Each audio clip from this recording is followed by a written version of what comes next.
একজন 70+, অন্যজন 90s kid, কিন্তু কোথাও গিয়ে যেন বৃত্ত সম্পূর্ণ করলেন দুজনে। এ হলো দত্ত ভার্সেস দত্ত। আসল অঞ্জন দত্তর সঙ্গে পর্দার অঞ্জন দত্ত ওরফে শাওন চক্রবর্তী। সানগ্লাস আগেও পড়তাম, এখন পড়লে মনে হয় যে এটা অঞ্জন দত্ত। মানে এইগুলো মানে, বা ধরো একটা কালো শার্ট পরলে আর ডেনিম পরলে এমনি বলছে তো পুরো সবকিছু অঞ্জন দত্তর মতো হয়ে যাচ্ছে। আরে আরে ভাই, এটা আমি এমনিই পড়ি। মানে এখন ওই একটা হয় আর ওনার যে সিগনেচারস গুলো সেগুলো করলে এখন সেই সমস্যাটা হচ্ছে।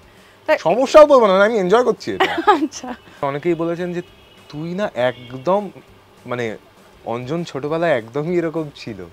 এবার আমি তো অঞ্জনদাকে সেই বয়সে দেখিনি বা তার কোনো ভিডিও বা কিছুই ছিল না, কিন্তু মোটামুটি ইমাজিন করে নিয়েছি যে ঠিক কিরকম হতে পারে লোকটা ওই সময় ওই বয়সে।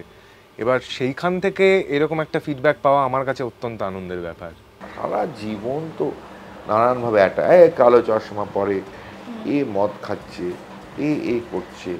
সত্যি কি কালো চশমা পরে মদ খাচ্ছি সারাক্ষণ? এ বাবা, আমি কালো চশমাটা পড়তে ভালো লাগে, আমার পেছনে কেমন লোকে লাগলো আমি বুঝতে পারি। উত্তম কুমার সারা জীবন কালো ছবিটা সবাই মহানায়ক কি দিয়েছে, আরে কালো চশমা পরে কি সুন্দর। আমি একটা পড়েছি, আচ্ছা আমি নয় ভূত, ভূত যদি কালো চশমা পরে থাকে কি অসুবিধে, উত্তম কুমার করলে ঠিক আছে। আরে ভাল লাগছে আমার ভাল লাগছে। আরে চশমা আমার কোনো প্রবলেমই ক্রিয়েট করে না, কপালে রেখে কোথায় রেখি চশমাটা সারা জীবন পড়ে যাচ্ছে, পর একটু পড়লে দেখতে পাবে। আমি চশমাটা হ্যান্ডেল করতে পারি না, মানে চশমা এখন আমি হ্যান্ডেল করতে পারি না। অঞ্জন দত্ত শাওনকেই কেন বেছেছিলেন নিজের চরিত্রে? যারা আমাকে সেই সময় দেখেছে তারা ভীষণভাবে পাচ্ছে আর কি, ওটা ভীষণভাবে দেখতে পাচ্ছে। এখনকার আমি আর তখনকার আমির মধ্যে একটা আকাশ পাতাল হচ্ছে। তারা খুব খুশি হয়েছে যে না, এই ছেলেটা একদম একদম ওই অ্যাংসটা রয়েছে, একটা জেদি, খানিকটা ঘাঁটা, but he has a point. কিন্তু তার হাবে ভাবে আচার আচরণ, সে কী করে, বলছি আমি রঞ্জন, কিন্তু আচ্ছা ছেলেটা গিটার বাজায়, রোগা ছিল, হ্যাঁ চালচিত্রটা দেখে নেওয়া যাক, হ্যাঁ মোটামুটি লাগছে তার হাব ভাব, হ্যাঁ তারা থিয়েটার করে, এইগুলো মানে চেহারাগত ডেফিনেটলি তো হালকা, মানে অবভিয়াসলি শাওন খুব রোগা, আরও রোগা হতে হয়েছে, দ্যাটস অ্যাবাউট ইট। আমার হাঁটা চলা এমনিতেই খুব তরবরে, আমি সুতরাং অসুবিধা হয়নি, এইটাই আর কি। অঞ্জনদা একজন তুলনামূলকভাবে নতুন মুখ চাইছিলেন, যাকে প্রচুর লোক চেনে না, কারণ খুব পরিচিত মুখ হয়ে গেলে এইরকম একজন পরিচিত মানুষের চরিত্রে অভিনয় করতে গেলে অনেক সময় না অনেক ব্যাগেজ বড় হয়ে যায়। সেই ক্ষেত্রে তার একটা নিজস্ব ইমেজ, সেইটা ছাপিয়ে এসে অন্য একটা লোক, নানা রকমের মানে ফালতু জিনিসের ক্ষেত্রে ব্যাপারটা ঘুরে যাওয়ার একটা সম্ভাবনা থাকে। সেই জায়গা থেকেই মূলত অঞ্জনদা চাইছিলেন একদম নতুন একটা ফ্রেশ মুখ, যাকে সেইভাবে লোকে চেনে না। অভিনয় করার সময় রিসার্চে কখনো মিমিক্রির আশ্রয় নিতে হয়েছে শাওনকে?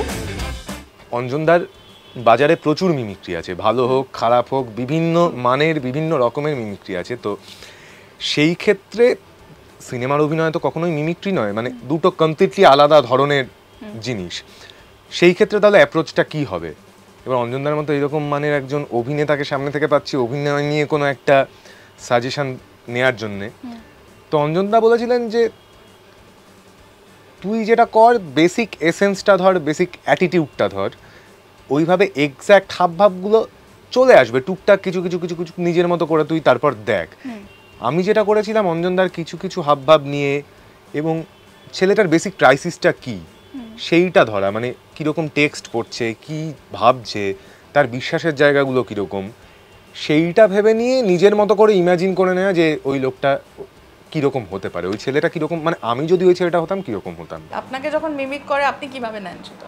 আমি খুব সহজভাবেই নিয়ে হাসি, আরে কি করব, সবাই আমি খুব মিমিক করি, কেন আমার পেছনে লাগা আমি জানি না। আমার অনেক, আমাকে সবাই করে, মানে চলচ্চিত্র যখন হচ্ছিল মোটামুটি একটা কম্পিটিশন চলছিল আমাকে নকল করা, আর জানে যে কিছু বলবে না বলে জি যা পাচ্ছে আমার নকল করে যাচ্ছে, নকল করার কম্পিটিশন চলতো তখন।